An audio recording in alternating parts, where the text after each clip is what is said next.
What's up, YouTube? Good morning. So we have a guy here who keeps asking for an oil change. So we tell him you have to go up to the counter and go sign in like normal people would. So then he's using a translator and Rachel's communicating with him. And Rachel's like, do you want to do an oil change? And I was like, no, not really. He's not a regular customer. So the guys are already doing work before this guy showed up.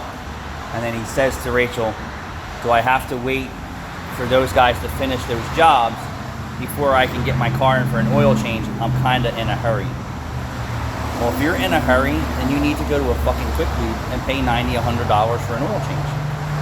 Because that's what they're designed for.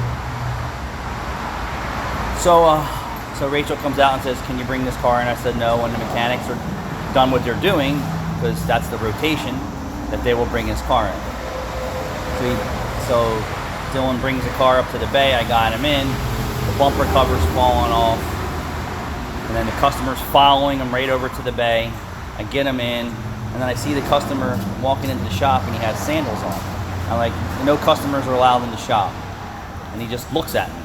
So then he opens his car door and he reaches into his door pocket and grabs a pair of pliers. I'm like, oh, here we go. The fucking hood doesn't open properly, right?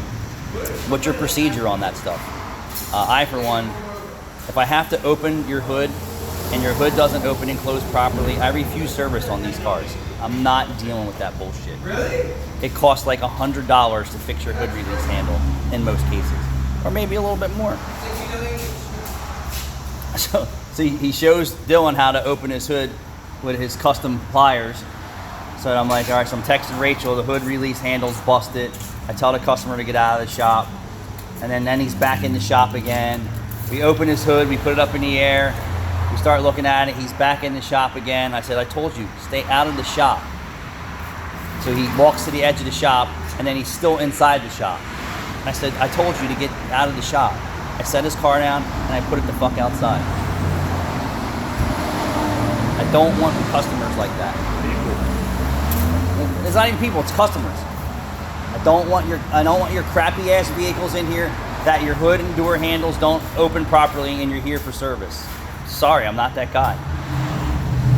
So what is your policy on doors that don't open and close? They're bungee corded shut, they're ratchet strapped shut, body parts are falling off, the hood doesn't open and close properly. What is your policy? How about customers in the shop? If you're escorting the customer out to show them something, and then you escort them out only to show them something, it's a different story. If your customer is just wandering around your shop and refuses to listen to what you're saying, now you're endangering yourself. Now you're becoming a liability. You're not supposed to be in the shop. Zero. You're not an employee, so that means you shouldn't be in the shop. And consider it a privilege if someone takes you out in the shop and shows you something that's wrong with your car and then brings you back out just to make sure that you're safe the whole entire time, because this is not a safe environment. It's not. So what are your policies out there on this shit?